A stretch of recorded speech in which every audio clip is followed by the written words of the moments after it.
अधिस्वीकृतीधारक पत्रकारांच्या मानधनात शासनाने वाढ केल्याने मूळ धुळे जिल्हा मराठी पत्रकार संघाच्या वतीने शासनाच्या आभाराचं पत्र निवासी उपजिल्हाधिकारी यांच्या वतीने शासनाला पाठवण्यात आले आहे।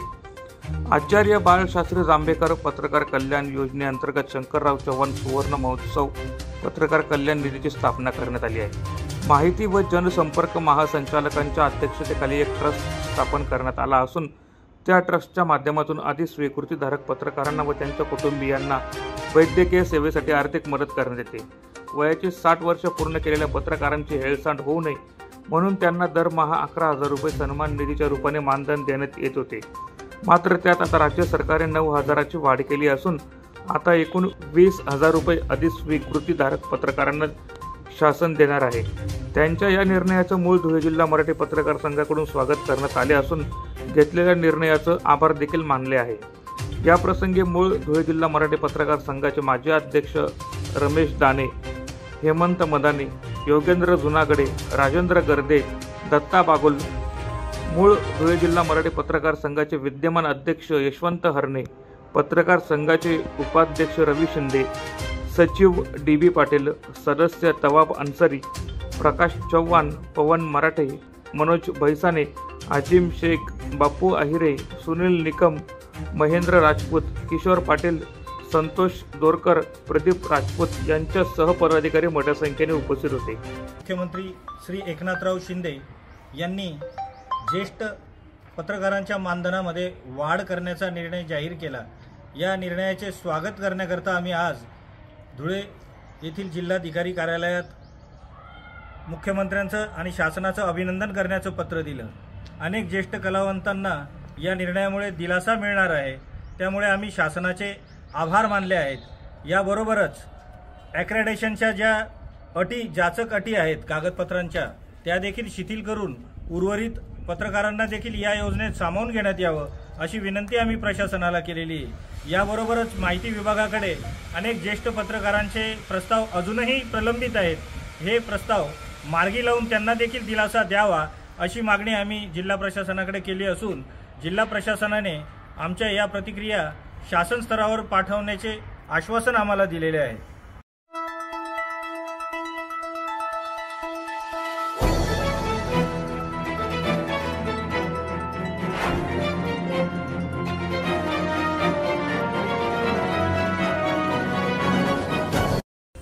जुने धुळ्यातील जानकीराम नगरात मध्यरात्री प्लॉट नंबर 20 मध्ये चोरट्यांनी धाडसी चोरी केली आहे। यात सोन्या चांदीचे दागिन्यांसह लाखो रुपये चोरट्यांनी लंपास केल्याचं समोर आलं आहे।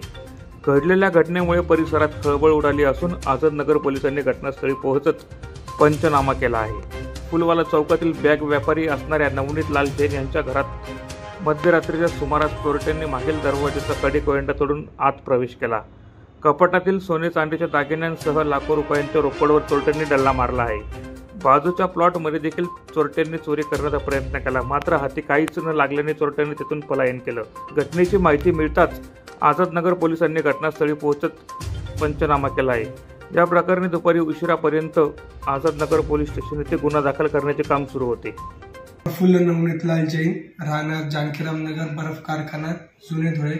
आमच्या इथे काल रात्री 3-3:30च्या दरम्यान रात्री दरवाजा तोडून मागून कपाटातले सगळं अस्ताव्यस्त साहित्य, दागिने काढून नेले। सोन्याचे दागिने होते आणि 1 ते 1.5 लाख रुपये कॅश होती, ते सगळे चोरांनी नेलेले आहे।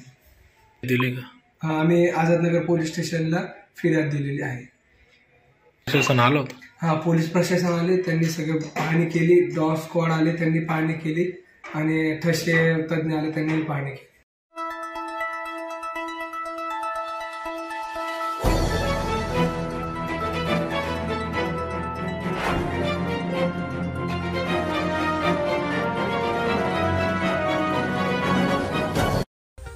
शहरातील सुलतानिया नगर येथे सर्वे नंबर 436 येथे प्लेग्राऊंड व मिनी अम्युजमेंट पार्कचा आमदार फारुख शाह यांच्या हस्ते लोकार्पण करण्यात आले आहे। मनपाच्या मूलभूत सोयी सुविधा योजनेअंतर्गत सुमारे 4 कोटी रुपयांच्या कामातून प्लेग्राऊंड व अम्युजमेंट पार्क साकारण्यात आला आहे। शहरातील नागरिकांकरिता विरंगुळ्यासाठी, मुलांना, वयोवृद्धांना मॉर्निंग वॉक व फिरण्याची सोय नसल्यामुळे आमदारांच्या संकल्पनेतून या कामाचं लोकार्पण झालं आहे. आमदारांनी केलेल्या कामाचं परिसरातील नागरिकांनी कौतुक केलं आहे. या प्रसंगी आमदार doctor Farooq Shah, Chhotu Shah, Gani Dollar, Aamir Pathan, Sajid Sai, doctor Deepshree Naik, Fatema Ansari, Pyarelal Pinjari, Nizam Sayyed, Asif Shah, doctor Bapurao Pawar यांच्यासह एमआयएमचे पदाधिकारी व परिसरातील नागरिक मोठ्या संख्येने उपस्थित होते. आज प्रभाग क्रमांक 19 येथे एका मिनी अम्युजमेंट पार्कचा लोकार्पण माझ्या हस्ते करण्यात आलेला आहे. आपण बघितलं असेल की मी निवडून आल्यापासून आज ह्या क्षणापर्यंत धुळे शहराचा सर्वांगीण विकास कसा व्हावा त्यासाठी काम करतो आहे.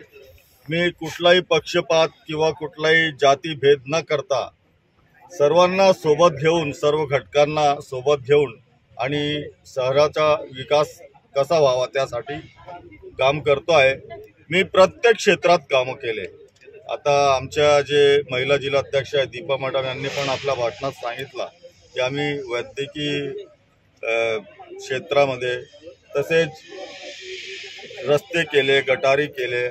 त्याच धर्तीवर आम्ही पूर्ण शहरात 4 ठिकाणी अभ्यासिका बांधले आणि शहरात जास्तीत जास्त इमारती बांधण्याचा विक्रम मी केलेला आहे. आपण बघितलं असेल एक 50 कोटीची एक प्रशासकीय इमारत, तसेच RTO ऑफिस एक 12 कोटी रुपये खर्चून, तसेच राज्य उत्पादन शुल्काची इमारत, एक लेडीज हॉस्टेल आणि त्याचप्रमाणे पूर्ण शहरात जिथे जिथे ज्या कामाची गरज होती ते काम करण्याचा मी पूर्णपणे प्रयत्न केलेला आहे आणि यापुढेही करत राहणार.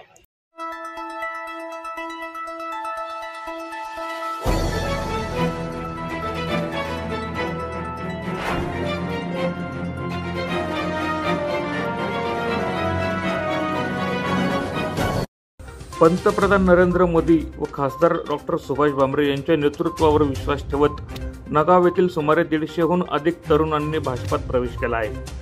प्रवेश केलेल्या सर्वच तरुणांचं भाजपा महानगराध्यक्ष गजेंद्र अंपळकर व भारतीय जनता युवा मोर्चाचे जिल्हाध्यक्ष आकाश परदेशी यांनी स्वागत केलं आहे. पारोळा रोडवरील खासदार डॉक्टर सुभाष भामरे यांच्या संपर्क कार्यालयात हा पक्ष प्रवेश सोहळा पार पडला आहे.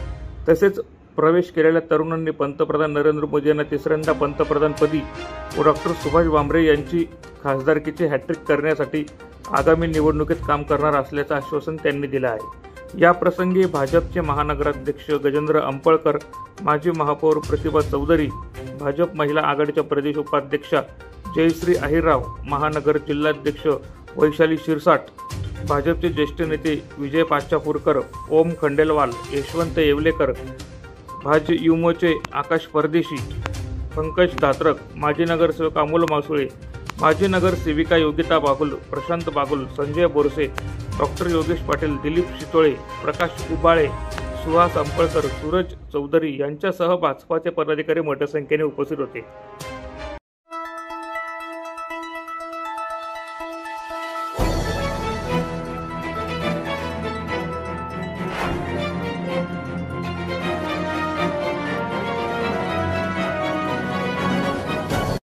जिल्हाधिकारी कार्यालयातील जिल्हा नियोजन समितीच्या सभागृहात आशा दिवस साजरा करण्यात आला आहे.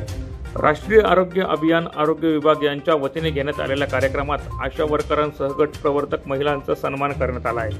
तसेच त्यांच्यातील कलागुणांना वाव मिळावा याकरिता रांगोळी स्पर्धा, गीत गायन स्पर्धा यांसह विविध स्पर्धांचे या निमित्ताने आयोजन करण्यात आले होते. या प्रसंगी जिल्हा परिषदेच्या अधिकाऱ्यांसह तालुक्यातील आशा वर्कर व गट प्रवर्तक मोठ्या संख्येने उपस्थित होते. आज जो आहे तो आशा दिनाच्या निमित्ताने आपल्या धुळे तालुक्यातील सर्व आशा भगिनी आणि गटप्रवर्तक भगिनी या इथे जमलेल्या होत्या. ॲक्च्युली आशा दिवस जो असतो तो 1 डिसेंबर रोजीच साजरा केला जातो, परंतु आशांच्या संपामुळे या कार्यक्रम सादरीकरणासाठी आपल्याला थोडा उशीर झालेला आहे नक्कीच, परंतु तरी शासनाने त्याची वेळीच दखल घेऊन आणि आशांचा जो गुणगौरव समारंभ आहे तो या ठिकाणी आयोजन करण्याचं नियोजन केलेलं आहे. आपल्या ज्या आशा आणि गटप्रवर्तक असतात त्या ज्या आहेत ते आपल्या गाव स्तरावर सर्व गरोदर मातांपासून सर्व जे सेवा आहेत, विविध आजार असतील, विविध साथीचे आजार असतील, त्याच्यामध्ये आपण कोरोना काळात पण आपण बघितलं आहे सगळ्यांनी की कोरोना काळात पण ज्या ठिकाणी आपल्या जवळचे कुटुंबीय पोचू शकत नव्हते तिथं या गटप्रवर्तक कटप्रवर्तक ताई आणि आशाताई आपल्या कोरोनासाठी रुग्णांसाठी त्या ठिकाणी पोहोचत होत्या, त्यांना सगळ्या सेवा देत होते. इतकंच नव्हे की ज्या ठिकाणी आपले जवळचे नातेवाईक आपल्याला अग्निडाग देण्यासाठी तयार नव्हते, अशा वेळीसुद्धा या आशाताईंनी धाव घेऊन आणि अशा रुग्णांना त्यांनी सेवा दिलेली आहे. खरोखरच त्यांना मानाचा मुजरा आहे आणि अशा आशाताईंचा आणि गटप्रवर्तकांचा सन्मान करणं हे आमचं आद्य कर्तव्य समजून आज धुळे जिल्हा परिषदचे आमचे सर्वांचे लाडके डॉक्टर सचिनजी बोडके सर, जिल्हा आरोग्य अधिकारी यांच्या मार्गदर्शनाखाली आम्ही हा आज धुळे तालुक्यामध्ये आशा डे साजरा केला आहे. त्या अनुषंगाने आम्ही सगळ्यांचे आशांचे आणि आपल्या ज्या गटप्रवर्तक भगिनी आहेत त्यांचे पुन्हा एकदा त्यांना अभिनंदन, शुभेच्छा देऊ इच्छितो.